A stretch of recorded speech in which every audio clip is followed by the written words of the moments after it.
ګلونه احترامات مې ومنئ.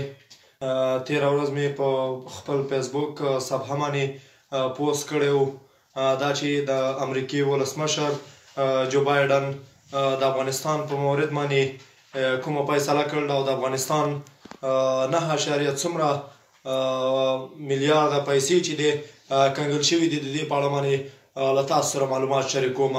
او زما د امریکې ولسمشر جو بایډن ته یو پیغام دا دی چې دا پیسې د افغانانو دي، د افغان وګړو دي. افغانان په ډېر بد اقتصادي وضعیت کې دي، د ماښام ډوډۍ نه لري او نن زموږ پیسې چې دی په یو ډول نه په یو ډول باندې هغه د سپټمبر د 11 قربانیانو ته ورکې. دا غیر عادلانه فیصله ده. افغانان خیر کمزوري به وي خو الحمدلله اسلامي او افغاني غرور همداسې تل هسک دی. په نړیوالې ټولنه باندې د افغانستان په ټولو سیاسي مشرانو باندې په دې باندې دا غږ کوم چې د امریکې د ولسمشر پر خلاف باندې باید غږ پورته کړي. من خیر افغانان کمزوري به یو خو الحمدلله اسلامي غرور او افغاني جذبه مو تل هسکه ده.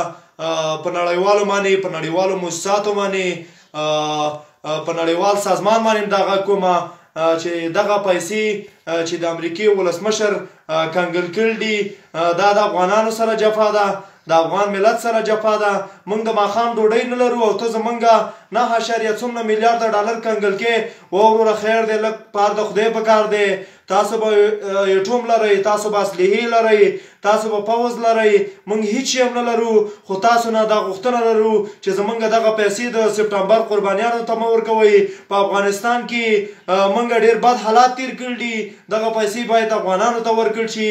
د مؤسساتو د طریقې ورکوئ که د هر طریقې ورکوئ د افغانستان بانک ته ورکوئ تر څو د دغه پیسو نه افغانان مستفید شي، افغانانو دلته کارونه برابر شي، تر څو موږ او تاسو منظم پوځ ولرو، نظام ولرو، دلته په دې ملک کې اساسي کارونه وشي، د بیا رغونې کارونه وشي.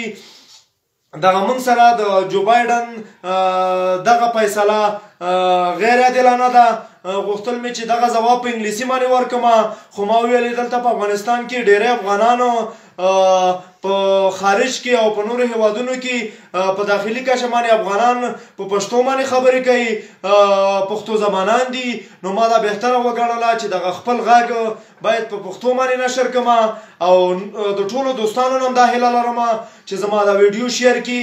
یو ځل بیا په جو بایډن باندې دا غږ کوم چې